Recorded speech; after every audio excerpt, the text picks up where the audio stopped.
Hello guys, ഇന്ന് ഞാനിങ്ങനെ ഇൻസ്റ്റഗ്രാമിൽ ഇങ്ങനെ റീൽസ് സ്ക്രോൾ ചെയ്ത് പോകുന്ന സമയത്ത് ഒരു കോട്ട് കണ്ടതിൽ അതിങ്ങനെയായിരുന്നു, don't expect happiness from others, make yourself happy എന്ന് പറഞ്ഞിട്ട്. അതായത് നമ്മുടെ ലൈഫിൽ മിക്കവർക്കും സംഭവിച്ചിട്ടുള്ള ഒരു സംഭവമായിരിക്കും അത്. അതായത് നമുക്ക് കൂടുതലും മറ്റുള്ളവരിൽ നിന്ന് എന്തെങ്കിലുമൊക്കെ എക്സ്പെക്റ്റ് ചെയ്യും, പക്ഷേ ലാസ്റ്റ് നമുക്ക് ചിലപ്പോൾ അത് ഹാപ്പിനെസ് തരണമെന്നില്ല. അപ്പോൾ നമ്മൾ എന്താ ചെയ്യുക, മാക്സിമം നമ്മളെ തന്നെ നമ്മൾ ഹാപ്പി ആക്കാൻ ശ്രമിക്കുക. ഒന്നും മറ്റുള്ളവരിൽ നിന്ന് കൂടുതലായിട്ട് എക്സ്പെക്റ്റ് ചെയ്യാണ്ടിരിക്കുക. ചിലവർക്കത് ഹാപ്പിനെസ് കൊടുക്കും, ചിലവർക്ക് അത് ചിലപ്പോൾ സാഡായിട്ടായിരിക്കും പറഞ്ഞത്. അപ്പോൾ എന്താ, നമ്മളിപ്പോൾ പറയില്ലേ, കൂടുതൽ ചിരിക്കേണ്ടി വന്നാൽ പിന്നെ കൂടുതൽ കരയേണ്ടി വരും എന്നൊക്കെ പറയില്ല. അതേപോലെ തന്നെ നമുക്ക് ഹാപ്പി ആയിട്ടിരിക്കാൻ പറ്റിയ കാര്യങ്ങൾ കൂടുതൽ ചെയ്യാൻ ശ്രമിക്കുക.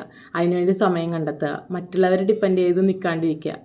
അതിപ്പോൾ നമ്മുടെ ഫ്രണ്ട്സിൽ നിന്നാണെങ്കിലും ഫാമിലീസിൽ നിന്നാണെങ്കിലും റിലേഷൻഷിപ്പിലാണെങ്കിലും എന്തിലാണെങ്കിലും നമ്മൾ കൂടുതൽ എക്സ്പെക്റ്റ് ചെയ്ത് കഴിഞ്ഞാൽ നമുക്ക് ചിലപ്പോൾ അത് ഹാപ്പി ആയിട്ട് ഭരിക്കണമെന്നില്ല. അപ്പോൾ എന്താ ചെയ്യുക, നമ്മളെ തന്നെ ഹാപ്പി ആക്കാൻ വേണ്ടിയിട്ട് നമുക്ക് ഹാപ്പിനെസ് തന്നെ കാര്യങ്ങളൊക്കെ ചെയ്യാൻ ശ്രമിക്കുക.